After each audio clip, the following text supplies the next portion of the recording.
ദൈവനാമത്തിന് മഹത്വമുണ്ടാകട്ടെ. പ്രിയമുള്ളവരെ, നാം എല്ലാവരും ഒത്തിരി തിരുവചനങ്ങൾ, ബൈബിളിലെ വചനങ്ങൾ വായിക്കുന്നവരാണ്. എന്നാൽ പലതും നാം മറന്നു പോകുന്നു. വളരെ കുറച്ച് മാത്രമേ നാം മനസ്സിൽ ഓർത്തിരിക്കുന്നുള്ളൂ. എന്തുകൊണ്ടാണിത്? തിരുവചനം സാക്ഷിക്കുന്നു, വിതക്കാരൻ്റെ ഉപമയിലൂടെ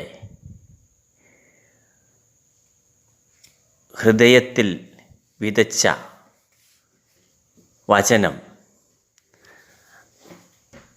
മനസ്സിലാക്കാത്തതിനാൽ ദുഷ്ടൻ വന്ന് അത് എടുത്തുകൊണ്ടു പോകുന്നു.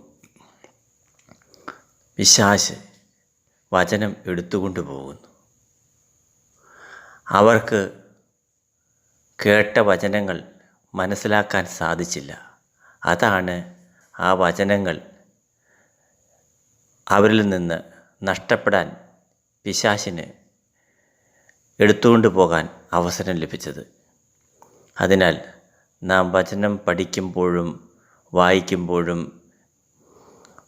അത് ഗ്രഹിക്കാൻ തക്കവണ്ണം കർത്താവെ, ഞങ്ങളുടെ ഹൃദയങ്ങളെ തുറക്കണമേ എന്ന് പ്രാർത്ഥിക്കണം.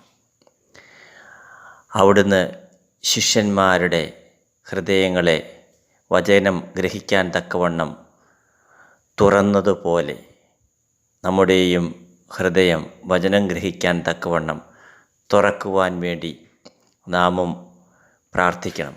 അപ്പോൾ നമുക്ക് വചനം ഗ്രഹിക്കാനും അത് മനസ്സിലാക്കാനും കൃപ തരും.